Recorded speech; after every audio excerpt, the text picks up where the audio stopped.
Imagine holding a blade to your own stomach, not in panic, not in madness, but with perfect calm, perfect composure, as witnesses watch your every movement.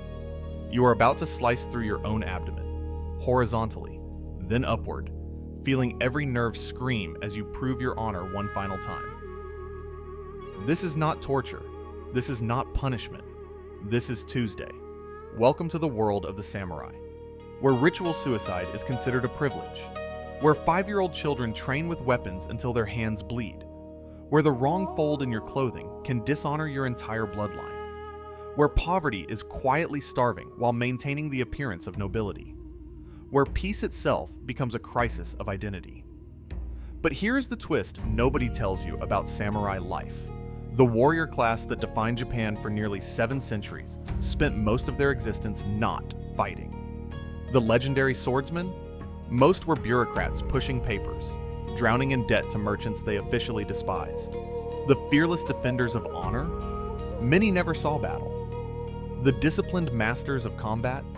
They were products of a system so brutally demanding that it began crushing them in childhood. You think you admire the samurai. You see the flowing robes, the gleaming katanas, the code of honor. You imagine yourself in their place. But here is what you do not see. The constant pain, the stolen childhood, the suffocating social pressure, the economic desperation, the psychological burden of knowing that one mistake, one moment of weakness, might require you to cut open your own stomach to restore honor. This is not a story about sword techniques or famous battles. This is a story about what it actually meant to live as a samurai. And the first thing you need to understand is this. The samurai were not born. They were manufactured, deliberately, systematically, through a process that began before you could read and did not end until you died. The samurai class emerged during Japan's Heian period, between 794 and 1185. At first, they were nothing remarkable. Provincial warriors, bodyguards for wealthy landowners who needed protection when central government authority weakened. These early samurai were hired muscle, men who knew how to use a sword and were not afraid to die. But something strange happened over the following centuries. This warrior class did not just gain power, it transformed into something unprecedented in world history. By the time the Kamakura shogunate was established in 1185, samurai had become more than fighters. They were administrators, bureaucrats, cultural arbiters, and the enforcers of a social order so rigid that it would last nearly 700 years. The Tokugawa shogunate, which ruled from 1603 to 1868, refined the system to near perfection. Every samurai knew his place. Every movement had meaning. Every action reflected on honor. And here is where the story takes its first unexpected turn. This perfection was built on a foundation of control so absolute, so comprehensive, so relentlessly enforced that it made modern authoritarian regimes look casual by comparison. The samurai class made up only 7 to 10% of Japan's population. They sat at the top of the social hierarchy, below only the emperor and nobles, above farmers, artisans, and merchants. This position came with privileges: the right to carry 2 swords, to strike down commoners who disrespected them, to own land, and receive stipends from their lords. But here is what the history books often skip. Those privileges were a cage dressed as honor. Because with every right came 10 obligations. With every freedom came 100 restrictions. The higher you climbed in the samurai hierarchy, the less your life belonged to you. Let us begin with something simple, something physical. Because before we talk about honor or philosophy or the way of the warrior, you need to understand what it meant to inhabit a samurai's body. The body is weapon, a machine built through pain. Your day begins before dawn. Not at dawn, before it. In the darkness, you rise from your thin sleeping mat on the hardwood floor. There are no mattresses, no pillows as you know them, just wood, and a simple mat that offers little cushioning from the floor's unyielding surface. You have slept perhaps 6 to 8 hours, based on what historical records suggest was typical, but you are not rested. Your muscles ache. Your hands are calloused and cracked. Your knees protest as you shift to seiza, the formal kneeling position you will maintain countless times throughout the day. The first hour involves purification. You wash your face and hands with cold water, regardless of season. In winter, this water might be cold enough to sting. You dress carefully, every fold of your clothing precise, every layer in its proper place. Even the way you tie your hakama, the traditional divided trousers, follows strict protocols. Mess it up, and you dishonor not just yourself, but your entire family line. Then comes the training. This is not optional. This is not something you do when you feel motivated. This is the core of your existence. From the time you are 5 or 6 years old, training has been your life, and it never stops, never gets easier, never becomes anything other than what it is, the deliberate transformation of a human body into a weapon. For hours each morning, you practice kata, the precise sequences of movements that teach your body the language of combat. You grip your balkan, the wooden practice sword, and move through strikes, parries, and footwork patterns. Your teacher watches. Every imperfection is noted. Every slack moment is corrected. The balkan weighs perhaps 2 pounds, but after an hour of continuous practice, your arms feel leaden. Your shoulders burn. Your forearms scream. Your grip weakens, and you push through it. Because stopping is not an option. Complaining is not an option. Showing weakness is forbidden. You are samurai. Your body is a weapon. And weapons, as you are constantly reminded, do not get tired. Historical records from the Edo period describe training regimens that would horrify modern sports medicine practitioners. Young samurai practiced sword strikes thousands of times daily. They would strike a makuwara, a wrapped striking post, until their hands bled. They practiced archery until their fingers were raw, shooting arrow after arrow at distant targets. They rode horses for hours, learning to control the animal while simultaneously drawing a bow or wielding a sword. And this was just the morning. This was before breakfast. This was before the day's actual responsibilities began. But here is where the story takes a surprising turn. Modern science has actually tested what this training does to the human body.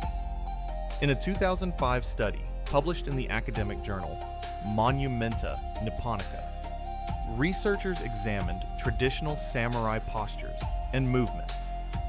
They found that the constant shifting between standing and the formal seiza kneeling position, maintained throughout daily life, built exceptional leg strength and knee extension power.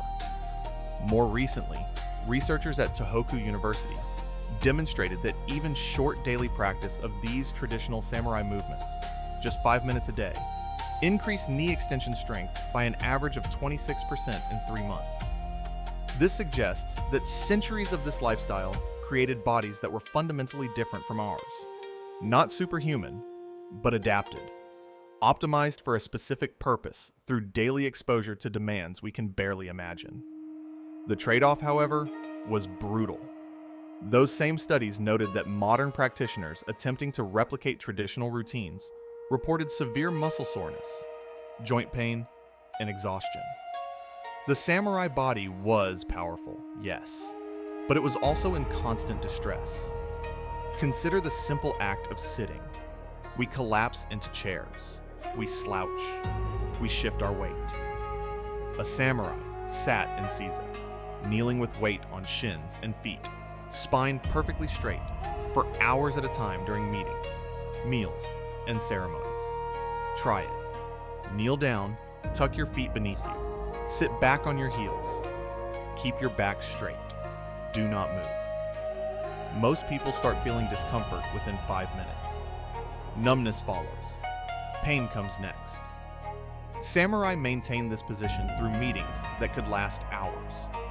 The physical discipline extended to pain tolerance in ways that seem almost incomprehensible.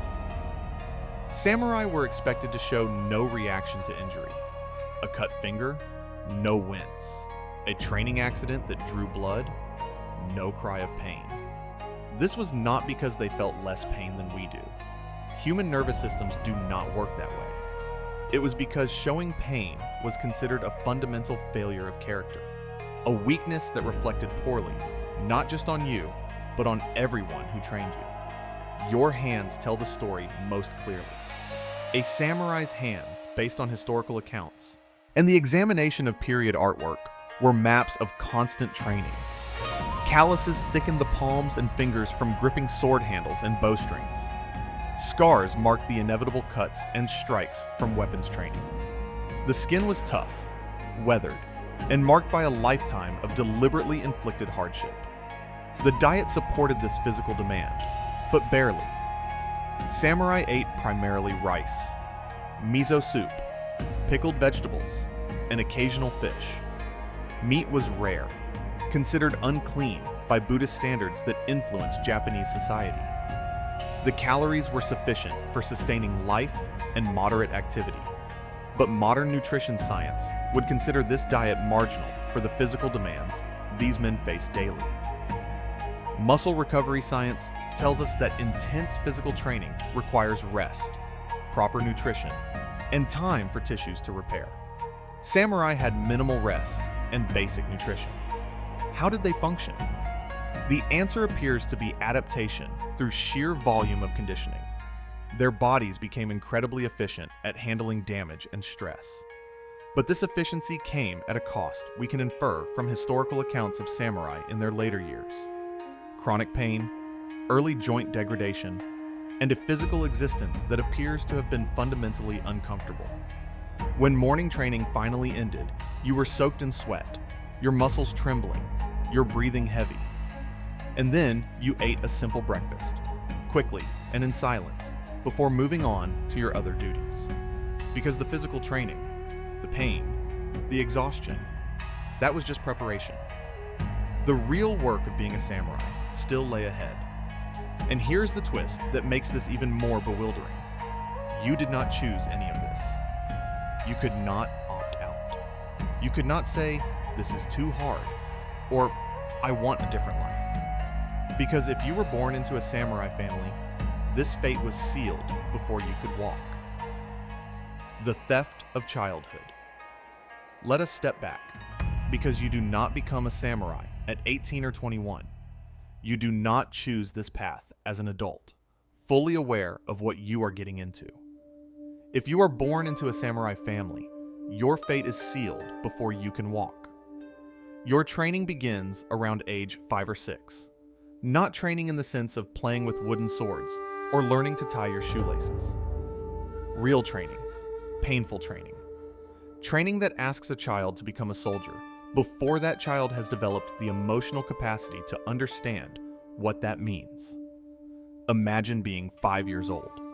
In our world, that is kindergarten. Coloring books and nap time. Learning to share. Building blocks. For a young samurai, age 5 is when you begin learning to strike with a bokken. It is when you start practicing seiza for extended periods.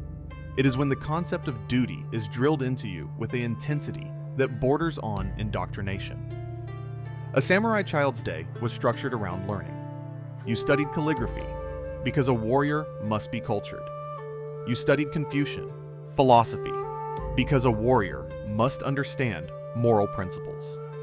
You studied history, learning about the great battles and the honored dead, internalizing the message that your life belongs to your Lord and your death will define your honor. And above all, you trained in martial arts. The curriculum was comprehensive and unforgiving. Kenjutsu, the art of the sword, was paramount. You started with a bokken, the wooden practice sword, learning basic strikes and stances. Your small hands struggled to grip the handle correctly. Your weak arms trembled, trying to hold the blade level. Your instructor showed no mercy for your age or size. The forms had to be perfect. Imperfection was corrected through repetition, and, often, through physical punishment. Kyujutsu, archery, came next. A samurai was expected to be as deadly with a bow as with a sword. You learned to draw the massive yumi, the traditional Japanese asymmetrical longbow that stood taller than you. The first few hundred times you tried, you could not draw it fully.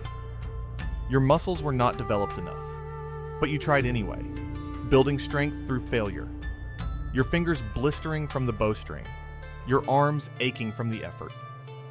Bujutsu, horsemanship, required you to control an animal many times your size while simultaneously managing weapons. You learned to mount quickly, to maintain balance while the horse moved, to guide it with subtle shifts of weight while your hands were occupied. Falls were common, bruises were constant. Fear was something you learned to swallow. And there was jujutsu, the art of unarmed combat. You learned throws, joint locks, grappling techniques. You practiced falling repeatedly, training your body to relax on impact, to roll and recover. You learned to use an opponent's force against them, because as a child, you were smaller and weaker than everyone else. These lessons were not gentle. You were thrown. You were locked. You experienced pain in the service of learning how to inflict it. Beyond martial training, you studied. The samurai class valued education. But this was not passive learning. You memorized texts of Confucian philosophy, learning about loyalty, filial piety, and the proper order of society. You practiced calligraphy for hours because beautiful writing was a mark of refinement. Your brushstrokes had to be precise, fluid, controlled. Each character was practiced in discipline. You learned poetry, particularly the rigid forms of haiku and other classical styles. A samurai was expected to compose elegant verses even in the face of death. You learned mathematics, strategy, and the art of Go, the complex board game that taught tactical thinking.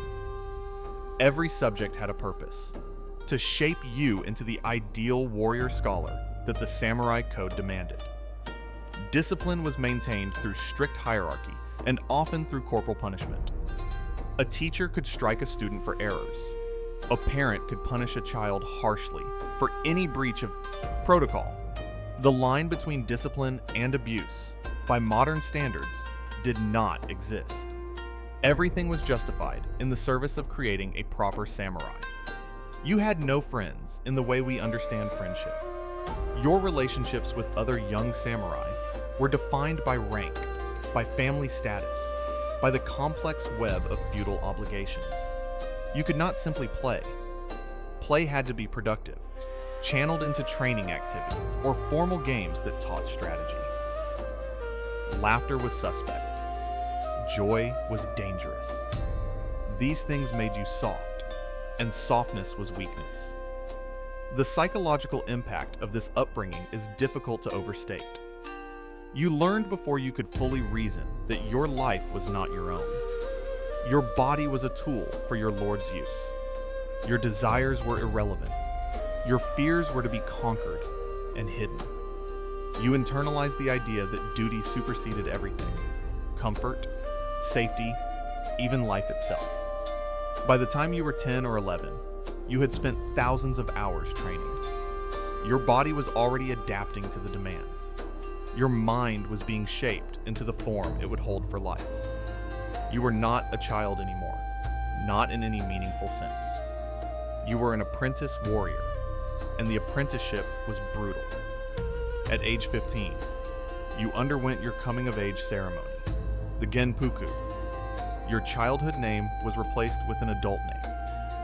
Your hair was styled in the characteristic chonmage top knot. You were given your first real sword, the wakizashi, the shorter companion blade to the katana. This moment marked your official entry into samurai society, but by this point, you had already been living as one for a decade. The modern concept of adolescence, that transitional period where young people figure out who they are, experiment with identity, make mistakes in relative safety, did not exist for samurai. You did not have time to figure out who you were. You were told who you were, a warrior in service to your lord. That was your identity. That was your purpose. Anything else was irrelevant. Historical records from the Edo period include writings by samurai reflecting on their youth. Many of these accounts are stoic, matter-of-fact descriptions of training and duty. But occasionally, you catch glimpses of something else. Weariness, regret, a sense of something lost. One samurai writer noted that he could not remember a time when his body did not hurt. Another mentioned that he had learned to sleep sitting in seiza because lying down had been discouraged as soft and undisciplined. These were not complaints. Samurai did not complain, but they were acknowledgments of a truth we need to understand. The life began hard and stayed hard. The childhood stolen by training could never be reclaimed. The innocence sacrificed to duty was gone forever. The weight of steel and expectation. Now we come to the armor, the weapon, the actual tools of the samurai's trade. Because these were not simple things. They were not the lightweight, elegant pieces that movies show us. They were heavy, complex, and wearing them was its own form of suffering. The full set of samurai armor, called yoroi, or specifically the later Tosei Gusoku style that became standard in the later periods, weighed approximately 25 kilograms, or about 55 pounds. Let that sink in. Imagine strapping 55 pounds of metal, leather, and lacquered plates to your body.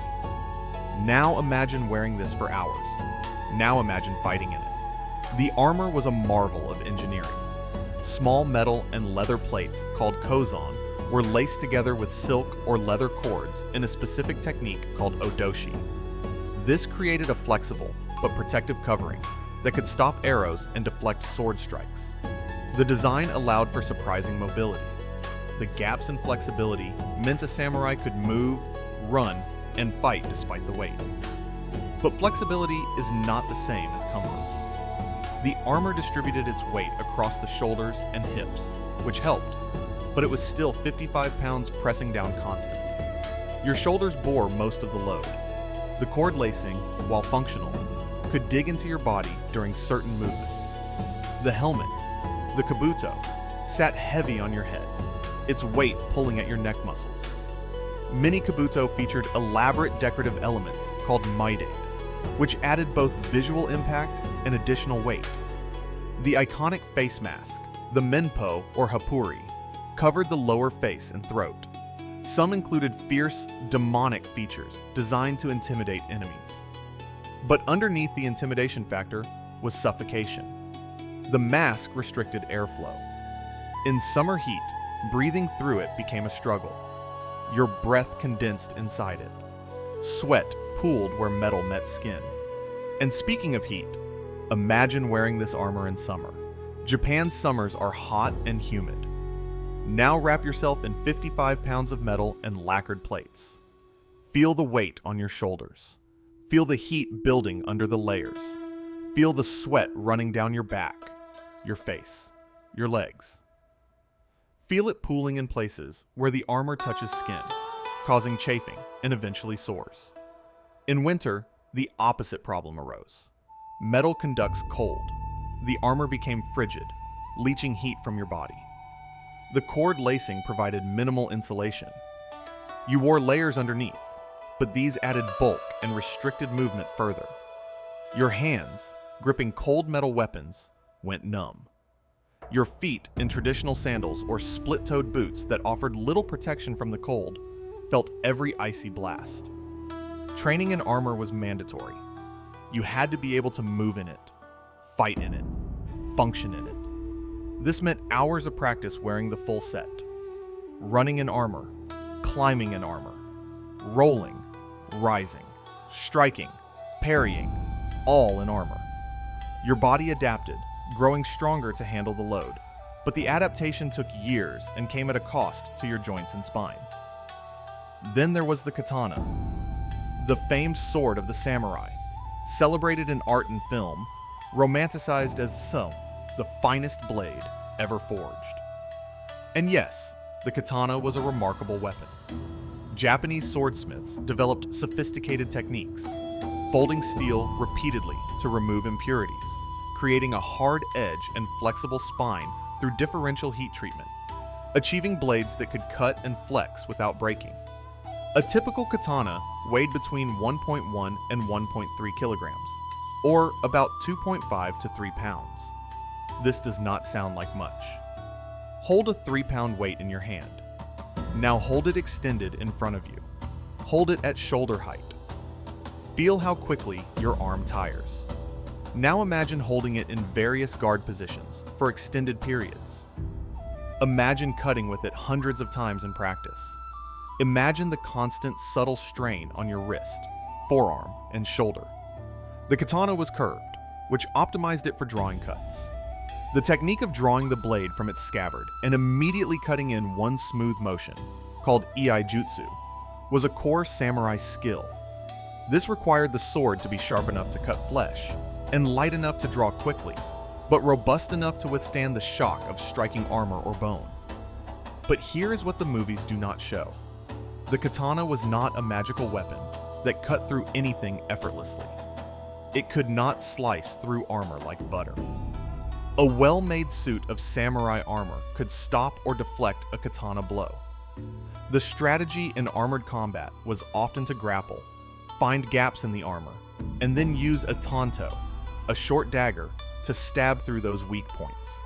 The katana was also not the primary weapon on many battlefields. That honor went to the yari, the spear, and to the yumi, the bow. Spears had reach and were easier to use in formation. Bows could kill from distance. The katana was a sidearm, a backup weapon, and a status symbol. Yes, samurai trained extensively with it. Yes, it was central to their identity.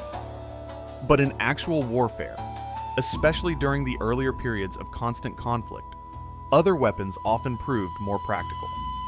The wakizashi, the shorter companion sword, served primarily as a tool for seppuku, ritual suicide. This blade was razor sharp and sat at your side constantly, a reminder of the ultimate expression of honor. Every samurai knew how to use it on himself. This knowledge was part of your training.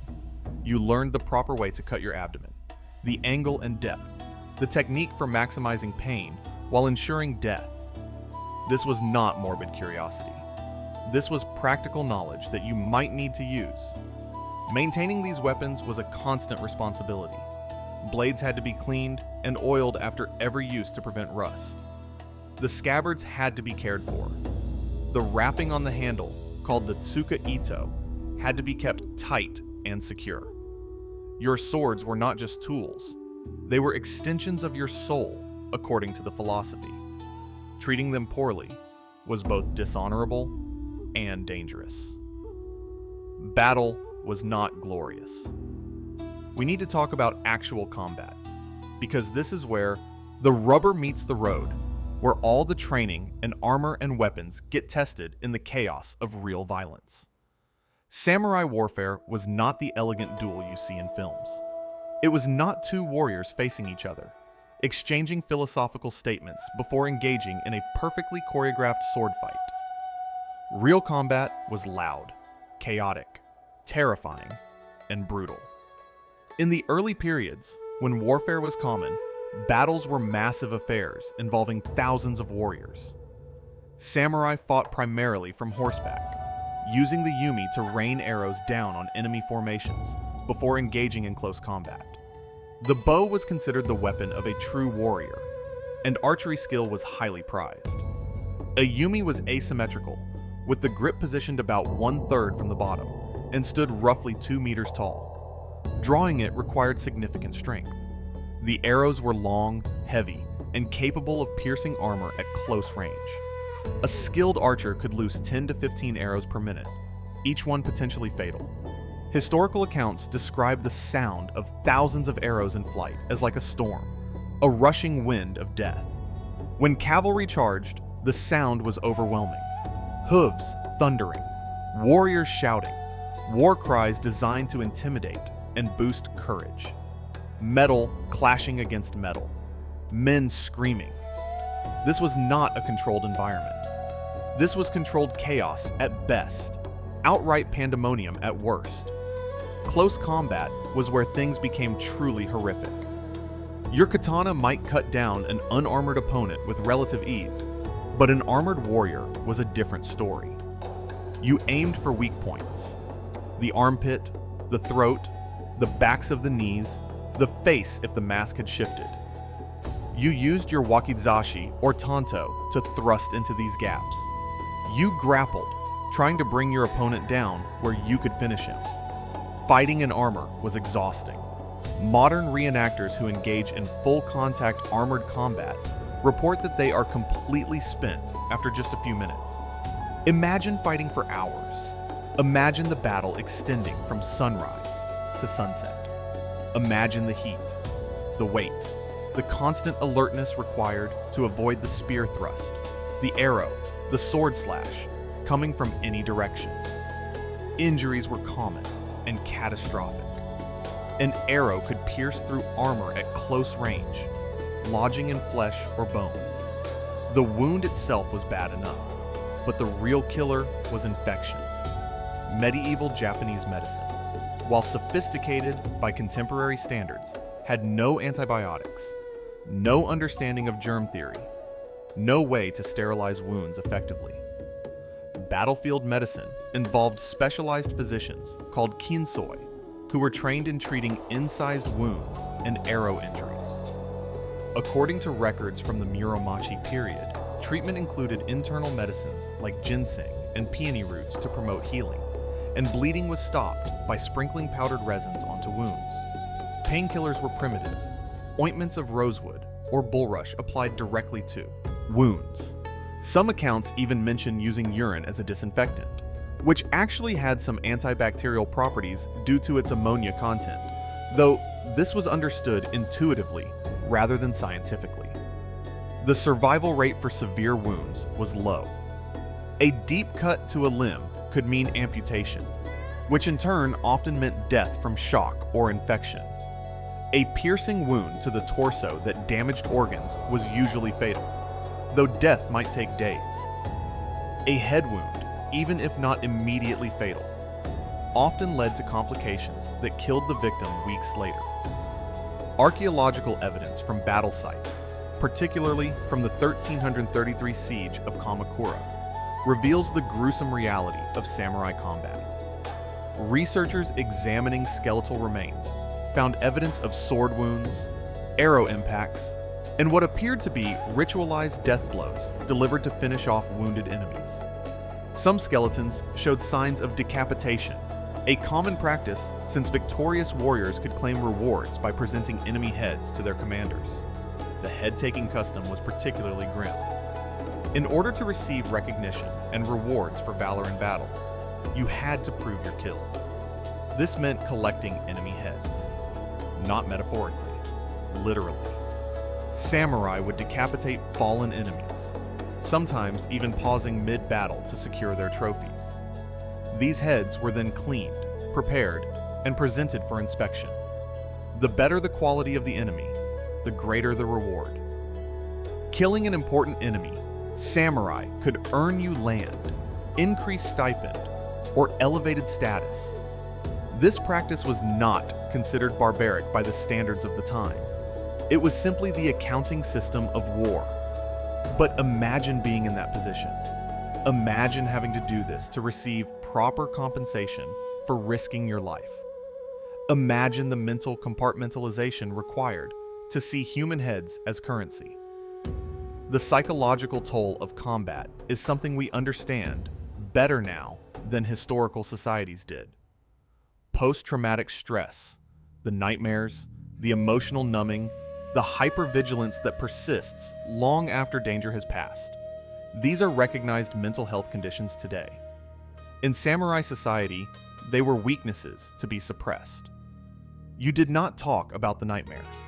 You did not admit to fear. You processed trauma alone, or rather, you buried it and moved forward because that is what was expected. Many samurai participated in their first real combat as teenagers or young men. The psychological impact of killing for the first time, of seeing friends die, of experiencing the chaos and horror of battle was profound. But there was no therapy, no counseling, no safe space to process these experiences. There was only the expectation that you would endure, that you would prove yourself worthy of the samurai name. And here is a detail that many modern people do not realize.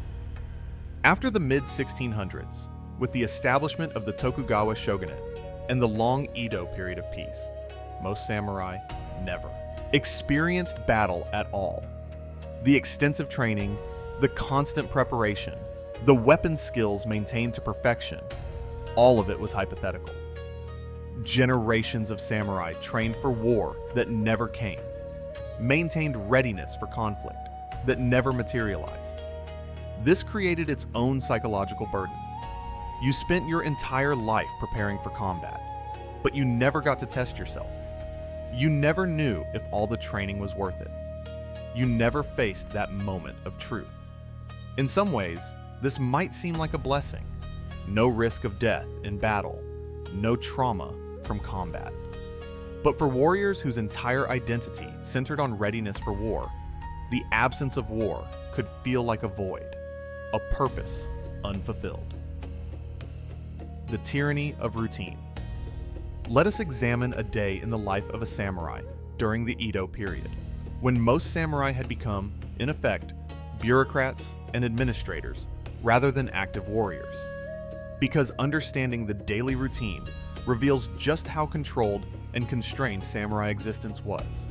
You wake before dawn, as we have discussed. The household is quiet, but waking. You dress carefully, every element of your clothing in its proper place, every fold precise. This is not vanity. This is maintaining the proper appearance expected of your station. Slovenly dress reflects poorly on your character and honor. After morning purification, washing face and hands in cold water, rinsing your mouth, you might spend time in meditation or prayer. Many samurai practiced Zen Buddhism, which emphasized mindfulness and mental discipline. You might sit zazen, a form of seated meditation where you clear your mind and focus on breathing. This is harder than it sounds. Your mind wanders. You bring it back. It wanders again. You bring it back. For 30 minutes or an hour, you engage in this subtle battle with your own consciousness. Then comes the morning training we have already described. Sword forms, possibly archery, maybe practicing with the yari. This lasts 2 to 3 hours. By the time you finish, your body is warmed, your mind alert, your weapon skills reinforced. Breakfast is simple and quick. Rice, miso soup, pickled vegetables, possibly some fish.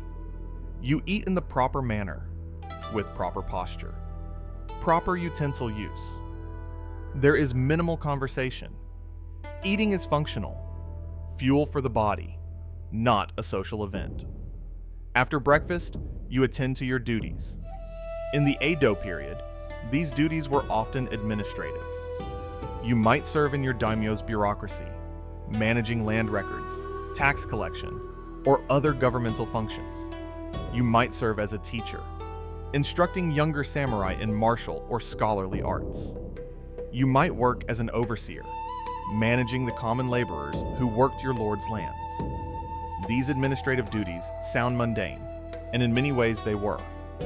But you performed them with the same discipline and attention to detail that you brought to martial training. Every document had to be perfect. Every calculation correct. Every decision made in accordance with proper protocol and your lord's best interest. The work was often tedious, copying documents by hand for hours, reviewing endless records, sitting in meetings where decisions were made through careful consensus, and hierarchical deference. But you could not show boredom or frustration. Your demeanor had to remain composed, attentive, respectful at all times. Lunch was similar to breakfast.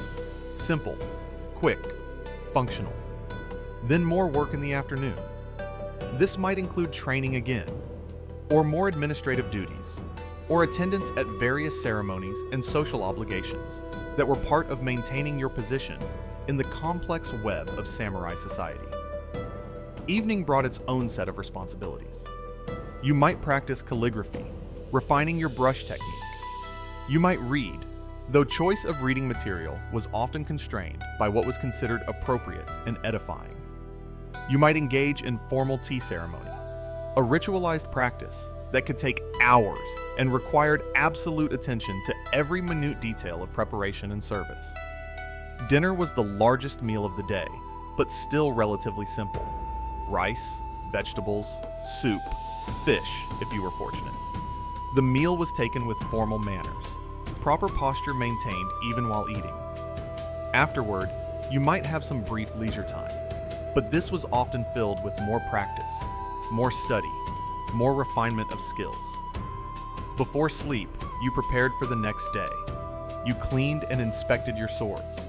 You made sure your clothing was properly arranged. You reviewed your responsibilities for tomorrow. And then you slept on your thin mat on the hard floor, knowing that tomorrow would be the same routine all over again.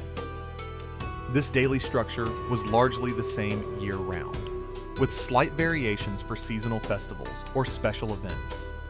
There were no weekends. There were no vacation days. There was no such thing as taking time off to relax or recover. The routine was the routine, day after day, year after year, decade after decade, until death or the end of your service. The monotony was profound. The lack of personal choice was absolute. You did not decide what to do with your day. Your day was prescribed by duty, by routine, by the expectations of your station. Modern humans have difficulty with much less regimented schedules. We need variety, novelty, the ability to make choices about our time. Samurai had none of these things, and every single thing you did was observed and judged. Other samurai watched your performance. Your superiors evaluated your conduct. Your every action reflected on your family's honor. There was no privacy, no moment where you could truly be yourself without consideration for how it appeared to others. You were always performing the role of samurai, always aware that deviation from expected behavior could have serious consequences. This level of social control and rigid routine would be psychologically crushing for most modern people. We are accustomed to autonomy, to personal expression, to the ability to decide how to spend our leisure time. The concept of every waking moment being prescribed, of living your entire life inside a structure that allows for no deviation, is almost incomprehensible to us. Yet this was the daily reality for samurai. The routine was not merely a guide, it was the rails on which your life ran, inflexible and inescapable. The code that demanded death. Now we must address bushido, the code of the warrior, because this philosophical framework imposed burdens that went far beyond physical demands. But here is what nobody tells you. Bushido as a formal, codified system is partly a myth, or more accurately, it is a reconstruction.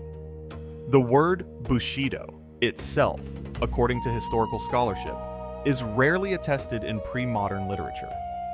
What we think of as the samurai code was actually a collection of practices, values, and expectations that varied by region, time period, and social class within the samurai hierarchy. The version most people know, with its neat list of 7 virtues, was largely formalized during the peaceful Edo period, and then romanticized further in the early 1900s, particularly through Inazo Nitobe's influential 1900 book, Bushido, The Soul of Japan, which was written in English for a Western audience. But while the formal code may be a later construction, the pressures it described were devastatingly real.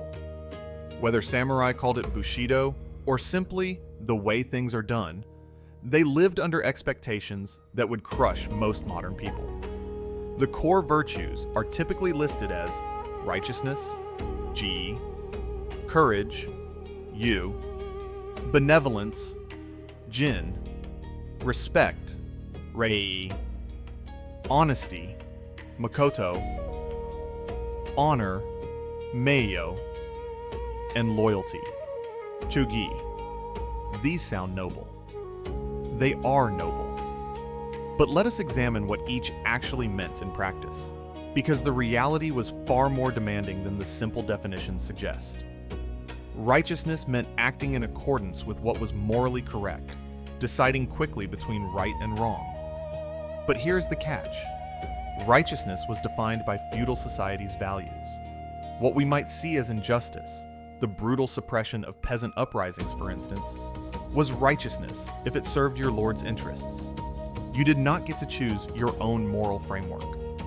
That choice had been made for you by birth and position. Courage was not merely bravery in battle. It was the courage to live and die with dignity, to face any challenge without showing fear.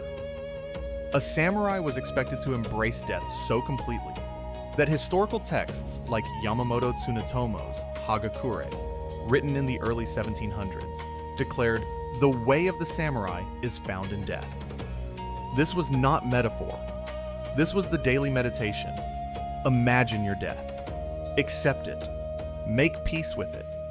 Because it might come today, and hesitation in that moment would dishonor everyone who shares your name. Honor was perhaps the most central virtue and the most psychologically destructive. Honor encompassed your reputation, your family's reputation, and your loyalty to your lord. It could be lost through improper action or even through circumstances beyond your control. Once honor was lost, it was nearly impossible to regain. The preservation of honor took precedence over comfort, wealth, relationships, and life itself. And this is where we arrive at seppuku. Ritual suicide by disembowelment. And here is the reveal that makes this truly horrifying. Seppuku was not rare. It was not some dramatic last resort invoked only in the most extreme circumstances. It was woven into the fabric of samurai existence as a regular, expected response to failure, dishonor, or even political necessity. The earliest documented case of samurai seppuku dates to 1180, when Minamoto no Yorimasa, wounded in battle and facing defeat, chose to cut open his abdomen rather than be captured.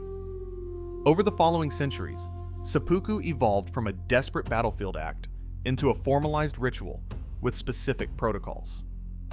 By the Edo period, the ceremony had become elaborate. You would bathe. Sources note the bath was often in cold water to reduce bleeding and presumably to mentally prepare the body for shock. You dressed in white robes called shiro shizoku. You were served your favorite foods for a last meal. You composed a death poem reflecting on your life. Then, kneeling in seiza before witnesses, you took up your wakizashi or tanto and made a horizontal cut across your abdomen, then possibly turned the blade upward. The pain was extraordinary. You were cutting through skin, muscle, and potentially into organs. You were expected to maintain composure through this, to show no weakness even as you performed this final act.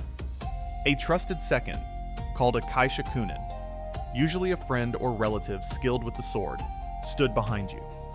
After you completed the cut, or sometimes at the moment you reached for the blade, the kaishakunin would decapitate you with a single sword stroke, ending your suffering.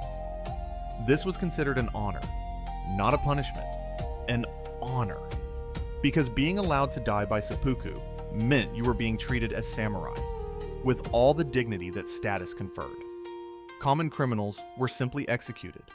Only samurai could reclaim honor through this method. And here's what makes this truly chilling. From the 15th century until it was officially banned in 1873, seppuku was used as a form of capital punishment for samurai who had committed crimes. Historical records document case after case. a samurai who cursed at his superior in 1623, was ordered to commit seppuku. Samurai who accidentally rode their horses through an area of Edo Castle where they should have dismounted faced the same fate. The system used the ritual to enforce social hierarchy and discipline with terrifying efficiency. But it was not just judicial seppuku. Samurai committed voluntary seppuku for numerous reasons. To follow a deceased lord in death called oibara, or tsuifuku, to protest a superior's decision, to accept responsibility for failure, to avoid capture in battle, or simply because living with dishonor was intolerable. Historical accounts suggest these voluntary acts may have been even more common than obligatory ones, though precise statistics are impossible to determine. The psychological pressure of living with this was immense. You lived with the understanding that at any moment, circumstances might require you to cut open your own abdomen. This was not abstract fear, it was practical reality. Many samurai underwent training in the proper technique and mental preparation for seppuku, just as they trained in sword techniques. Women of samurai families had their own form of ritual suicide, though the term jigai, sometimes used in English sources, is actually a misunderstanding, according to scholar Joshua S. Mostow's research. Women would cut the arteries of their neck with a single stroke, using a tanto or kaiken knife. Before doing so, a woman would often tie her knees together, so her body would be found in a dignified pose, despite the convulsions of death. This practice, though less formally codified than male seppuku, reflects how deeply the concept of honorable death permeated samurai culture across gender lines. The knowledge that this was always an option, always a potential requirement, shaped samurai psychology in ways we can only infer from their writings and behaviors. Modern psychological understanding suggests this would create a baseline of anxiety, a constant low-level awareness of mortality that we might call hypervigilance. But samurai culture provided no framework for processing these feelings. You simply lived with them, channeling them into greater dedication to duty and perfection in all things. The pressure was not merely internal. Every action was observed and judged against these principles. Other samurai watched your performance. Your superiors evaluated your conduct. Your every action reflected on your family's honor. There was no privacy, no moment where you could truly be yourself without consideration for how it appeared to others. You were always performing the role of samurai, always aware that deviation from expected behavior could have serious, potentially fatal, consequences. This level of psychological control and the constant presence of death as a response to failure would be classified today as a form of psychological torture if imposed involuntarily. Yet for samurai, it was simply life. They internalized it so completely that it became their identity. The code was not something external they followed. It was who they were. The fiction of status and the reality of poverty. Let us address a fundamental misconception, that all samurai were wealthy, powerful, and lived lives of comfort befitting their elite status. The reality was far more complex, and for many samurai, quite grim. Samurai made up about 7 to 10% of Japan's population during the Edo period. But within this small class existed a complex hierarchy with enormous disparities in wealth and power. At the top stood the shogun, the military dictator of Japan. Below him were the daimyo, the feudal lords who controlled domains and commanded the loyalty of thousands of samurai. Below the daimyo were layers upon layers of samurai of varying ranks, each with different rights, responsibilities, and stipends. The reality was that many samurai, especially those in the lower ranks, were poor. Their stipends, calculated in koku of rice, one koku being enough rice to feed one person for a year, were often barely sufficient to support a family. While they had the prestige of being samurai, the actual economic resources available to them were limited. During the long Edo peace, this economic pressure intensified. Samurai stipends were largely fixed, calculated based on their hereditary positions. But prices increased over time. The cost of maintaining the proper appearance, the clothing, the swords, the household, rose steadily. Many samurai found themselves in a bind. Their social position required them to maintain certain standards, but their actual income could not support those standards. The result was widespread debt. Samurai borrowed money from merchants, the class technically beneath them in the social hierarchy, but often far wealthier in practical terms. These loans carried interest and were difficult to repay. Some samurai found themselves trapped in cycles of debt that persisted across generations. A samurai father might leave his son not just a name and stipend, but also significant financial obligations. This economic pressure created profound stress. You were expected to maintain dignity, to dress appropriately, to support your family, to fulfill your social obligations, all while struggling financially. You could not simply get a second job or engage in commerce. Such activities were considered beneath samurai dignity. Your stipend was your income, fixed and unchangeable. Some samurai did find ways to supplement their income. Those with special skills might teach martial arts, calligraphy, or other disciplines to students from other samurai families. Some became advisors or consultants to merchants who needed expertise in various matters. But these activities had to be conducted carefully to avoid the appearance of engaging in commerce, which would dishonor you. The psychological toll of maintaining appearances while struggling financially was significant. You might be eating simple rice and pickles at home while needing to appear at functions where wealthier samurai displayed their affluence. You might need to borrow your best clothing from relatives for important ceremonies. You might silently endure the shame of creditors demanding payment while projecting the dignified bearing of a warrior. Lower-ranking samurai also faced limited opportunities for advancement. The Edo system was largely hereditary.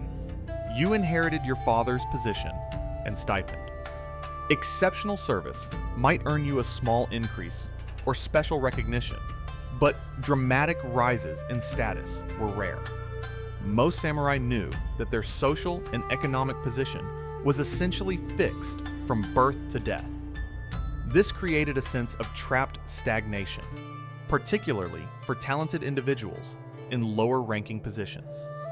You might be highly skilled, deeply learned, and exemplary in conduct, yet your opportunities remained limited by your birth rank. The system rewarded loyalty and proper behavior, but offered little social mobility. The daimyo and their immediate retainers lived very differently. They had significant wealth, large households, multiple properties, and considerable power within their domains. But even daimyo faced financial pressure from the Sanken Kotai system, which required them to maintain expensive residences in Edo and travel between the capital and their domains regularly with large retinues. This constant expenditure drained domain resources and kept even powerful lords from accumulating too much wealth. The irony was that the merchant class, officially the lowest of the four main social classes, after samurai, farmers, and artisans, often enjoyed greater practical wealth and comfort than many samurai. Merchants were not restricted from engaging in commerce. They could accumulate wealth, invest, and live well. They lacked the social prestige of samurai, yes, but they had financial freedom that many samurai would have envied had envy been permissible under the code of honor. This reversal created tension. Samurai were supposed to be superior to merchants in every way, but they often depended on merchants for loans, goods, and services. They had to show respect to their social inferiors who controlled the purse strings. Some merchants leveraged this position carefully, gaining influence through financial power while maintaining the proper public deference to samurai status. For the samurai caught in this dynamic, the cognitive dissonance was profound. You were told you were elite, superior, deserving of respect, yet you struggled to feed your family. You were expected to despise commerce and those who engaged in it. Yet you were in debt to them. You maintained the outward dignity of your class while dealing with the private indignity of poverty. And this poverty was not simply lack of luxuries. For many lower-ranking samurai, it meant genuine hardship, inadequate food, poor housing, inability to properly maintain weapons and equipment, stress over meeting basic needs. All of this had to be endured silently, without complaint, because complaining would be dishonorable. When blood meant death, we must return to violence, but this time to what happened after. Because the battlefield was one kind of hell, but surviving the battlefield with injuries was its own unique form of suffering. Let us start with what medieval Japanese medicine could and could not do. The medical system was sophisticated for its time, influenced heavily by traditional Chinese medicine that had been adapted and refined over centuries. There were trained physicians, herbalists, and specialists in treating wounds, but the limitations were severe, particularly when compared to modern medical capabilities. Samurai battlefield medicine was handled by specialists called kinsoi, physicians who focused on treating incised wounds, arrow injuries, and other combat-related trauma. These medical practitioners sometimes accompanied armies on campaign, setting up field hospitals near battlefields. Others operated in towns and castles, treating injured warriors who made it back from combat. The treatments available were limited to what could be accomplished without understanding of germ theory, antibiotics, or proper surgical techniques. For external wounds, the approach was relatively straightforward. Stop the bleeding, clean the wound, apply herbal medicines, and bandage. Bleeding was controlled through direct pressure and the application of powdered substances. Historical records mention several compounds used to stop bleeding, including powdered resins with names like shoroku, furuse-ma, and kirinketsu. These were sprinkled directly onto wounds.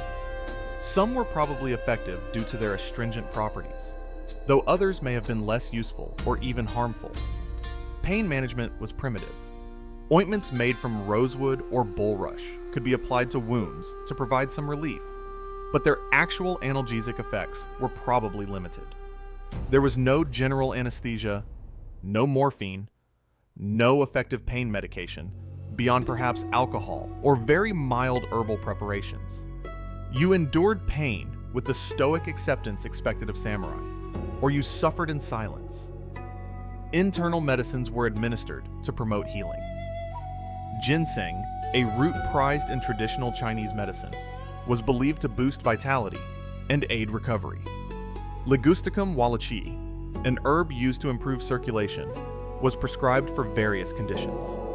Peony roots, another traditional remedy, were thought to have anti-inflammatory and analgesic properties. Whether these actually helped beyond placebo effects is questionable, but they represented the best medical knowledge available. Now, consider what happened with different types of injuries. A clean sword cut, if not too deep and not in a vital area, could heal reasonably well with proper care. The wound would be cleaned, treated with herbal preparations, and bandaged. If infection did not set in, the body's own healing processes could repair the damage over weeks or months. Scarring was inevitable and extensive, but survival was possible. Arrow wounds were more problematic. An arrow embedded in flesh had to be removed, which was agonizing and dangerous. If the arrow had barbs or was lodged against bone, extraction could cause additional massive damage. If the arrowhead had penetrated deeply, reaching it might require cutting into the surrounding tissue. And once removed, the wound provided an easy entry point for infection. Compound fractures, where bone breaks through skin, were particularly dangerous. Setting the bone was painful and imprecise. Keeping the wound clean while the bone healed was difficult. Infection was likely. Even if the bone healed, the limb might be permanently weakened or misaligned. Amputations were sometimes necessary for mangled limbs or when gangrene set in. The procedure was straightforward, but brutal. Cut through flesh and bone. Cauterize or tie off blood vessels to stop bleeding and hope the patient survived the shock and trauma. Without anesthesia, the pain was beyond description. Without antibiotics, infection was a constant risk. Survival rates for major amputations were low, perhaps 15% for leg amputation and 75% for arm amputation before the advent of modern medicine. But the real killer was infection. Any wound that broke the skin was at risk. Bacteria entered through cuts, arrow punctures, or surgical incisions. In a pre-germ theory world, the concept of sterilization did not exist. Medical instruments were cleaned, but not to modern standards. Hands were washed, but not thoroughly enough. Bandages were made from cloth that was clean by contemporary standards, but far from sterile. Once infection set in, there was little that could be done. The wound would become red, swollen, and hot to the touch. Pus would form. The patient would develop fever. If the infection was localized, amputation of the affected limb might save the patient's life, though as noted, that carried its own risks. If the infection spread systemically, becoming what we now call sepsis, death was virtually certain. The progression of untreated sepsis was horrific. Fever would rise. The patient would become delirious. Their breathing would become rapid and shallow. Eventually, organs would begin to fail. Kidneys, liver, heart. Death might take days or weeks, depending on the severity of the infection and the patient's overall health. Throughout this decline, there was little medical intervention that could help. Tetanus was another danger. Caused by bacterial spores that enter wounds, particularly deep puncture wounds, tetanus attacks the nervous system. It begins with muscle stiffness, progressing to painful spasms that can be triggered by minor stimuli like light or sound. The spasms affect the jaw first, hence the common name lockjaw, then spread to other muscles. Death occurs when respiratory muscles spasm, causing suffocation. There was no treatment, no cure, just slow, agonizing death. We also need to consider the long-term effects of surviving serious wounds. A samurai who recovered from a major injury might be left with chronic pain, reduced mobility, or disfigurement. A sword cut that healed might leave a scar that restricted movement. A broken bone that sets improperly might result in a permanent limp. An arrow wound that damaged nerves might cause lasting weakness in a limb. For a samurai, these injuries affected not just physical capability, but status and self-perception. Your body was your weapon, and a damaged weapon was less valuable. If injuries prevented you from training effectively or performing your duties, you became a burden. Some injured samurai adapted, finding new roles that required less physical prowess. Others sank into depression or chose seppuku rather than live with disability. The psychological trauma of surviving severe wounds also deserves consideration. Modern understanding of trauma responses tells us that experiencing life-threatening injury can cause lasting psychological effects: hypervigilance, nightmares, avoidance of reminders, emotional numbing. Samurai culture provided no framework for addressing these issues. You were expected to be grateful for survival and to continue serving your lord. Any psychological struggles had to be managed privately. The reality of living conditions. Now let us discuss where and how samurai actually lived, because the living conditions were far from the opulent estates that popular media sometimes portrays. Housing quality varied enormously based on rank. High-ranking samurai, especially daimyo and their close retainers, lived in substantial residences with multiple rooms, gardens, and servants. These homes were well constructed, comfortable by the standards of the time, and reflected their occupants' status. But the majority of samurai, those of lower and middle rank, lived in much more modest circumstances. A typical samurai house for someone of moderate rank might consist of a few rooms with wooden floors covered by tatami mats. These mats, made of woven rush, provided some cushioning, but minimal insulation. The walls were primarily wood and paper screens, which meant excellent ventilation in summer, but poor insulation in winter. Windows were also covered with paper screens, which let in light, but provided little defense against cold. Heating was provided by portable braziers, or, in wealthier homes, an irori, a sunken hearth in the floor. These heating sources were minimally effective. You heated small spaces, wore multiple layers of clothing, and accepted that much of your home would be cold during winter months. In northern regions, where winters were severe, the cold was a constant misery. Sleeping arrangements were simple. You slept on futons, thin mattresses that were rolled out on the tatami at night and put away during the day. A futon provided some padding from the floor, but not much. If you were accustomed to soft, thick mattresses, the transition to a futon would be uncomfortable and would remain uncomfortable indefinitely. Privacy was limited.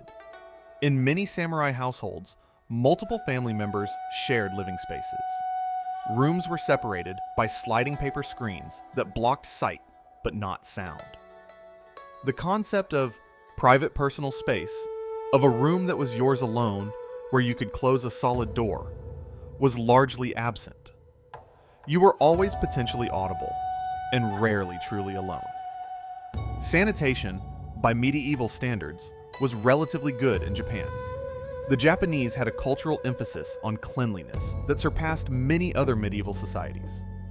Public bathhouses became common during the Edo period, providing opportunities for regular bathing.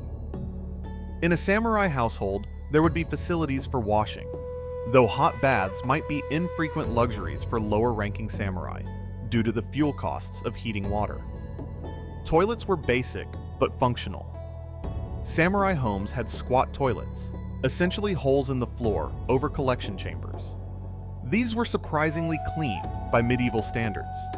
The waste was collected and sold as fertilizer for fields, creating an economic incentive to keep the collection system working properly.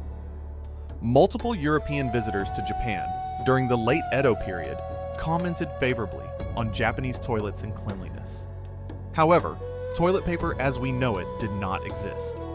The Japanese used washi, a type of paper made from tree bark fibers. The softer grades of washi were reasonably comfortable, but it was still a far cry from modern toilet paper. And of course, there was no indoor plumbing, no running water, no flush toilets. You made trips to the toilet facility multiple times per day, in all weather, at all hours. The diet of a typical samurai household was repetitive and limited. Rice was the staple, consumed at every meal. Miso soup, made from fermented soybean paste, was standard. Pickled vegetables provided some variety and preserved nutrition. Fish was eaten when available and affordable. Meat was rare, considered unclean by Buddhist dietary restrictions that influenced Japanese culture, and generally avoided except in remote mountain regions. This diet, while nutritionally adequate, was not particularly varied or exciting. You ate essentially the same foods every day, with slight variations depending on season and your household's resources. Fresh vegetables were available in season, but had to be pickled or preserved for off-season consumption.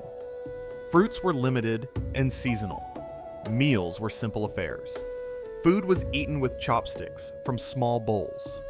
Portions were modest. The meal was finished quickly and without lingering. Extended social dining, multiple courses, rich flavors. These were luxuries reserved for special occasions and wealthier families. Daily meals were functional, designed to provide energy for the day's demands without unnecessary elaboration. Food preparation was labor-intensive. Without modern appliances, everything had to be done by hand. Rice was washed and cooked in iron pots over a fire. Vegetables were chopped with knives. Water had to be drawn from wells or carried from rivers. Fires had to be tended constantly.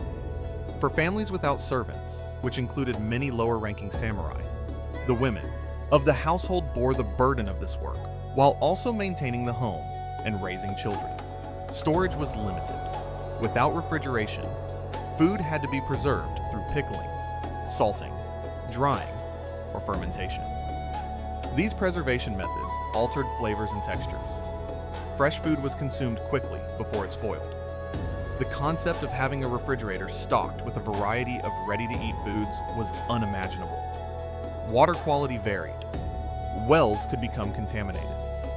Rivers and streams might carry disease. Boiling water for tea or soup provided some protection, but waterborne illnesses were a constant risk.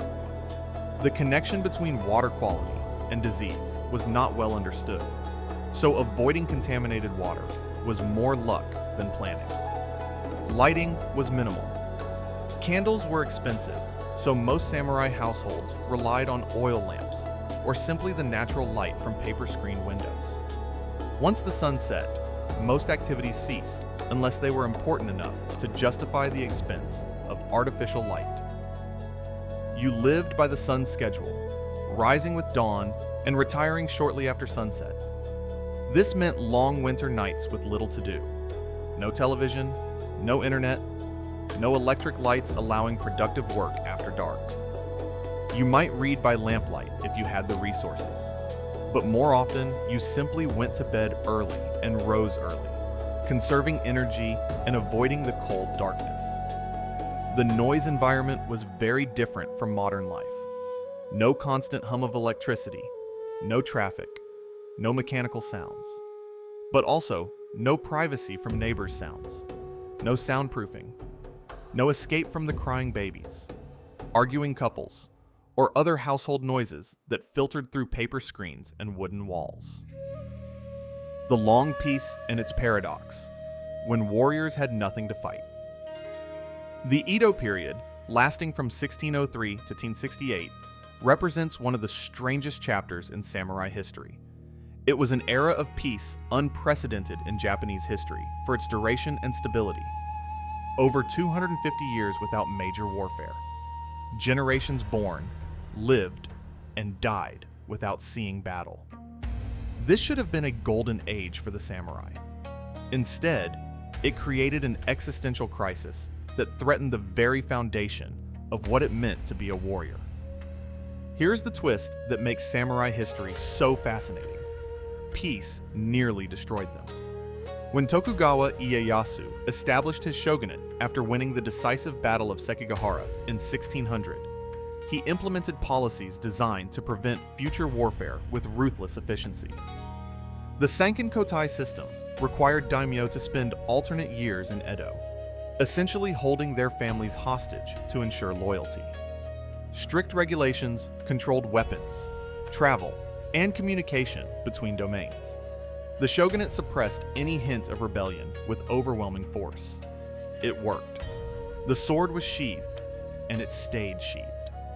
From about 1615 onward, there were no major battles, no civil wars, no campaigns requiring armies. For a Menati, warrior class defined by combat, this was not peace. It was obsolescence. The question that haunted the samurai class for the next 2.5 centuries was simple and unanswerable. What is a warrior for, if not war? Think about this for a moment. You are trained from age 5 in the art of killing. You practice sword forms daily. You maintain weapons to perfection. You study strategy and tactics. You meditate on death. You build your entire identity around being ready for combat. And then, nothing. Decades pass. You age. You train the next generation. They age. More decades pass. The battles never come. This was not merely frustrating. It was psychologically devastating in ways we can infer from the writings of the period and the changes in samurai culture that followed. Modern psychology tells us that humans need purpose, need to feel their skills matter, need validation, that their life's work has meaning. The samurai had been raised to serve one purpose, and that purpose had been rendered irrelevant by historical circumstance. The Tokugawa regime's solution was to transform warriors into bureaucrats. Daimyo needed administrators to run their domains. Tax collection, land management, dispute resolution, infrastructure projects. These tasks required literate, disciplined individuals. Samurai, with their education and ingrained habit of obedience, fit this role perfectly.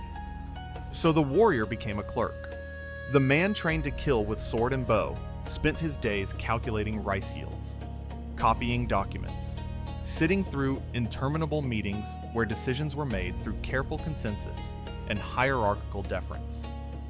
For some samurai, this transition was acceptable. Administrative work had its own forms of challenge and achievement. But for others, based on accounts from the period, it felt like a profound betrayal of everything they had been trained to be. And here's where the psychological dissonance became almost unbearable. The training continued. Even as samurai sat in government offices, they still rose before dawn to practice sword forms. They still practiced archery. They still maintained their martial skills to the high levels their ancestors had achieved in actual warfare. Because these skills defined their identity. Without them, they were just literate clerks who happened to carry swords they never used. Consider the absurdity of this from a practical standpoint. You spend 2 to 3 hours every morning practicing combat techniques you will almost certainly never use in your lifetime. You maintain weapons that will never see battle. You study military strategy for wars that will not be fought. You prepare constantly for an enemy that does not exist. This disconnect between training and reality appears to have created what we might now recognize as a form of cognitive dissonance or existential anxiety. The samurai were caught between two identities: the warrior they had been trained to be, and the administrator they actually were.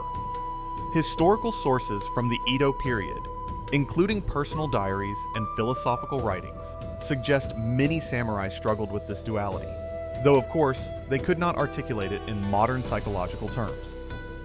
Some samurai channeled their energy into cultural pursuits. The tea ceremony, calligraphy, poetry, flower arrangement. These refined arts had always been part of samurai culture, representing the balance to their martial training. During the Edo peace, they became more central. A samurai might achieve recognition for his tea ceremony mastery or his haiku composition. The bushido ideal adapted.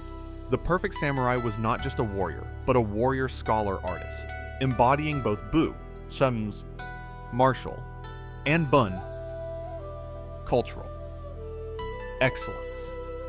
But for samurai, who defined themselves primarily through martial identity, and historical accounts suggest this was a significant portion of the class, peace felt frustratingly empty. There was no outlet for their training, no validation of their skills, no opportunity to prove themselves in the arena for which they had been prepared their entire lives.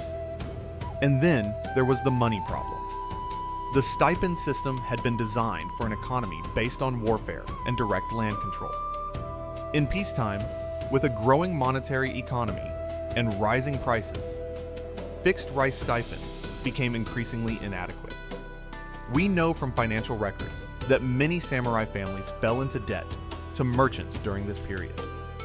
Each generation inherited slightly more debt and slightly less real purchasing power. The economic decline happened slowly, but inexorably. The gap between the samurai's proud self-image and his actual circumstances widened. A samurai might be drowning in debt to a merchant, someone technically beneath him in the social hierarchy, while still being required to maintain the dignified appearance expected of his class. The cognitive dissonance was crushing. You are elite, superior, deserving of respect, and you are borrowing money from people you're supposed to despise. Historical accounts from the late Edo period, particularly after 1800, show increasing incidents of samurai poverty and the various strategies they employed to cope: teaching martial arts, or calligraphy to supplement income, producing handicrafts, or in desperate cases, quietly selling family heirlooms. All of this had to be done discreetly, as engaging in commerce was theoretically beneath samurai dignity. Younger samurai, those born entirely during the Edo peace, had a different perspective. They had never known warfare, had no direct experience of what their class had been created to do. They were samurai by birth and training, but their actual function was bureaucratic. Some accepted this easily, having no other reference point. Others, based on late Edo period writings, appeared to have romanticized a warrior past they had never experienced, imagining a golden age of honorable combat that may never have existed, as they pictured it. The result was a class of warriors maintained in a kind of suspended animation, trained for war, compensated for readiness, but never actually deployed. It was, in a sense, a social experiment in what happens when you take a warrior culture and remove the wars. The answer, it turns out, is profound psychological and economic strain, held in check only by rigid social structure and the ingrained habit of obedience to authority. By the 1850s and 60s, when foreign powers began pressuring Japan to open its borders, some samurai, particularly younger, lower-ranking ones who had less investment in the existing system, began questioning whether the old order could survive. They saw Japan's technological stagnation compared to rapidly industrializing Western nations. They recognized the shogunate's inability to effectively respond to foreign threats. They wondered if the samurai system itself, despite its centuries of tradition, might need to change. That questioning would ultimately lead to revolution. But the revolution would come from within the samurai class itself, as reformist samurai recognized that preserving Japan might require destroying the very system that had created them. The end of a world. On January 3, 1868, a group of samurai from several domains seized control of Kyoto's imperial palace and declared that imperial rule was restored, effectively ending the Tokugawa shogunate's power. This coup, known as the Meiji Restoration, marked the beginning of the end for the samurai class. The restoration was not actually about restoring power to the emperor, who remained largely a figurehead. It was about a group of reformist samurai taking control and implementing a radical modernization program. These samurai recognized that Japan had to change dramatically to avoid colonization by Western powers. The feudal system had to go. The old social order had to be dismantled. And yes, the samurai class itself had to be abolished. This was a strange form of revolution, a ruling class deliberately eliminating its own basis of power because they believed it was necessary for the nation's survival. It speaks to the degree to which bushido ideals of loyalty and duty to the greater good had been internalized. These samurai were willing to sacrifice their own privileged position for what they saw as Japan's benefit. The changes came rapidly. In 1869, the daimyo were requested to return their domains to the emperor. In 1871, domains were officially abolished and replaced by prefectures under centralized government control. The old feudal structure dissolved almost overnight. For samurai, the implications were profound. Their hereditary stipends were ended, replaced first by temporary payments and then by one-time settlements in government bonds. In 1876, the wearing of swords in public was banned. The most visible symbol of samurai status, the right to carry the katana and wakizashi, was taken away. Many samurai adapted. They took positions in the new government bureaucracy. They became teachers, police officers, military officers in the modernized army. They entered business, using their education and discipline in new contexts. Some even cut off their top knots, adopted Western clothing, and threw themselves into the new order with the same dedication they had brought to bushido. But others could not accept the changes. The most dramatic resistance came in 1877 with the Satsuma Rebellion, led by Saigo Takamori, one of the key figures in the Meiji Restoration itself. Saigo had become disillusioned with the direction of reform and led a rebellion of disaffected samurai from Satsuma domain. The rebellion was a disaster. The rebels, fighting with traditional weapons and tactics, faced a modern conscript army equipped with rifles and artillery. The samurai, for all their skill and bravery, were simply outmatched by superior firepower and modern military organization. The rebellion was crushed after months of fighting. Saigo died, probably by his own hand, and the surviving rebels were defeated. The Satsuma Rebellion marked the definitive end of the samurai as a functional military force. It demonstrated that valor, training, and adherence to bushido could not overcome modern military technology and organization. The age of the sword had ended. The age of the rifle had begun. The psychological impact on surviving samurai was devastating. Everything they had been raised to believe in, the superiority of the warrior, the importance of martial skill, the centrality of honor and duty, had been rendered obsolete by historical change. Their entire identity, built over centuries, no longer had a place in the modern world. Some former samurai found new purpose. They channeled their discipline and dedication into business, education, or government service. They adapted the bushido ethic to new contexts, becoming loyal employees instead of loyal vassals, serving the company instead of the lord. In a sense, the samurai did not disappear. They evolved. But the loss of their distinct identity as a warrior class was real and painful. The social hierarchy that had given their lives structure and meaning was gone. The training that had defined their youth now seemed wasted. The code that had governed every action now lacked clear application. They were adrift in a new world that had no place for what they had been trained to be. Within a single generation, the samurai went from the ruling elite of Japan to a historical curiosity. By 1900, there were still people alive who remembered being samurai, but their children were something else: businessmen, soldiers in a modern army, bureaucrats in a Western-style government. The age of the samurai was over, preserved only in memory, art, and cultural tradition. The mirror and the lesson. So here we are, at the end of this journey through samurai life. And now we must address the uncomfortable question: why do we romanticize them? Why do we look back on the samurai with admiration, even fascination, when we now understand that their reality would be unbearable for us? The answer reveals something about us, not them. We admire the samurai because they represent what we fear we lack: discipline in an age of distraction, purpose in an age of endless choice, honor in an age of relativism, a clear code in an age of moral ambiguity.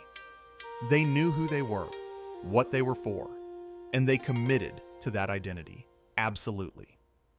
In our world of reinvention and optionality, that certainty seems almost magical. But here is the final reveal, the twist that changes how we should view everything we have learned. The samurai were not better than us. They were trapped more completely than us. That discipline we admire, it was not freely chosen. It was beaten into children before they could understand what they were surrendering. That purpose, it was assigned at birth, with no option to question or refuse. That honor, it was a cage that demanded they value reputation over life, appearance over authenticity, duty over every human need for rest, joy, or self-expression. The samurai excellence we romanticize was purchased at a price most of us would never willingly pay: childhood, comfort, choice, and often life itself. This does not diminish what they achieved. The skill they developed was real. The courage they displayed was genuine.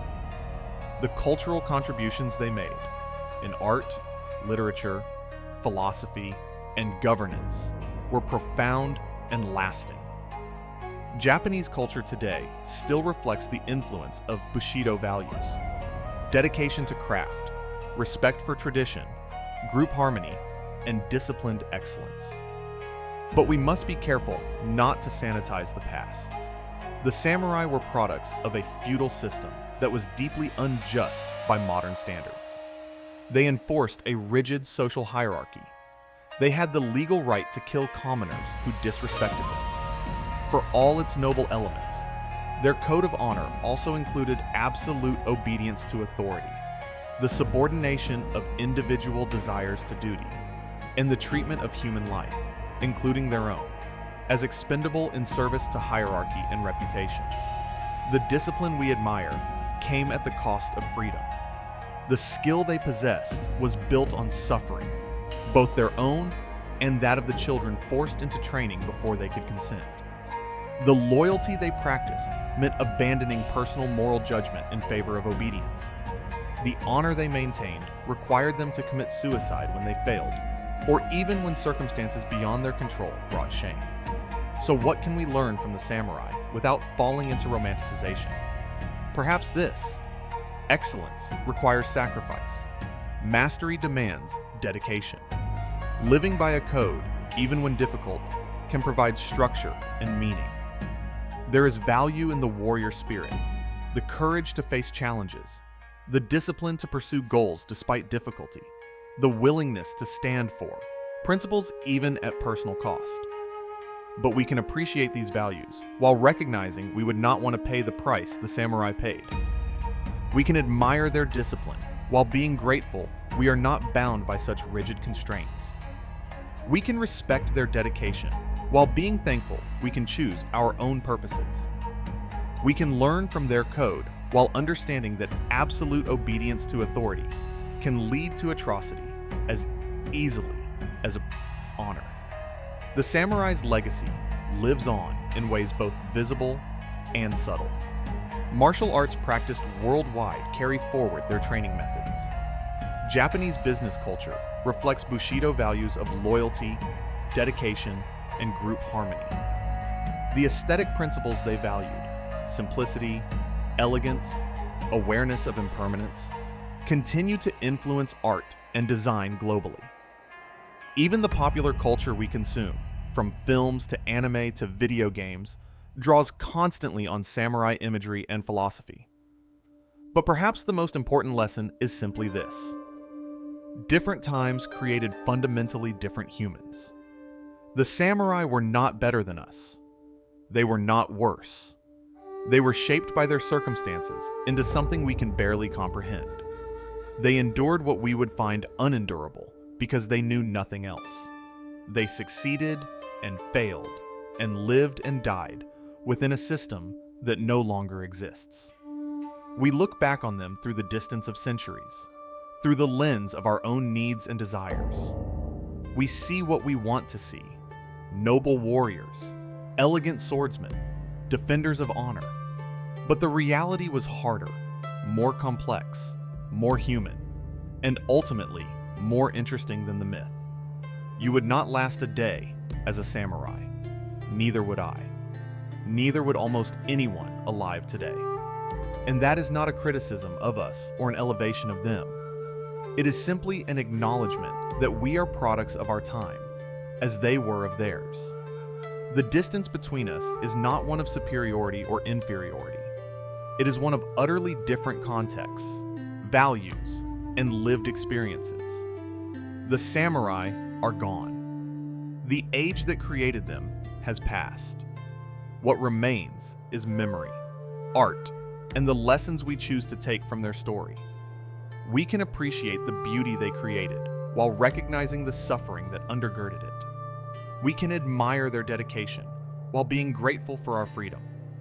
We can respect their code while rejecting the elements that treated human life as expendable. Here is the final truth.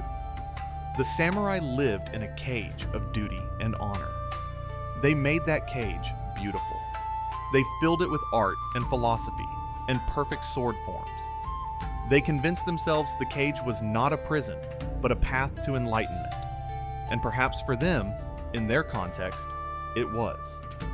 But it was still a cage. We inherited some of the beauty they created. We can learn from their example of dedication, discipline, and pursuit of excellence. We can appreciate what they achieved and how they influenced the modern world. But we did not inherit the cage. We are not bound by their restrictions.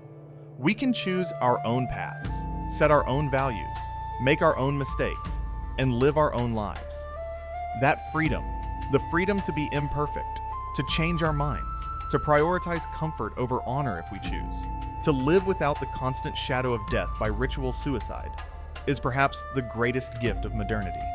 The samurai could not imagine it. They would likely have viewed it as weakness, as the abandonment of everything that made life meaningful.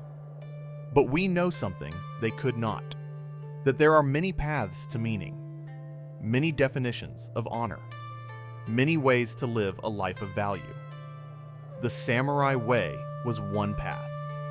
It was their path, shaped by their time and circumstances. It created remarkable individuals who achieved extraordinary things. But it is not the only path. It does not have to be our path. So here is what you can take from this journey into samurai life. Appreciation for what you have, the freedom to choose your path, the comfort of modern life, the medical care that means injuries heal and infections can be treated, the social mobility that means you are not bound by birth to a single role, the psychological freedom to be yourself, to have feelings, to change your mind, to make mistakes without facing ritual suicide. The samurai gave up all of this: freedom, comfort, choice, even life itself, in service to a code and a system that demanded everything, and gave back only duty, discipline, and the slim hope of an honorable death. They were remarkable, admirable in many ways, but they lived lives we should be grateful not to live. If this exploration of the hidden realities of samurai life has given you a new perspective on history, I hope you will join me for more journeys into the past. There are countless other times and places waiting to be explored, countless other realities waiting to challenge our assumptions about how people lived, what they believed, and what it meant to be human in ages very different from our own. Hit that like button if this resonated with you. Subscribe to Sleepable History for more deep dives into the fascinating, strange, and often uncomfortable truths behind the romanticized versions of history we think we know. And let me know in the comments, what surprised you most about samurai life? What other historical realities would you like to explore? Until next time, rest well. Sleep comfortably on your soft bed. Wake when you choose. Eat what you like. Wear what you want. Choose your path. Make your own mistakes. Live your own life. And be grateful, deeply, truly grateful, that you were born in an age where you can.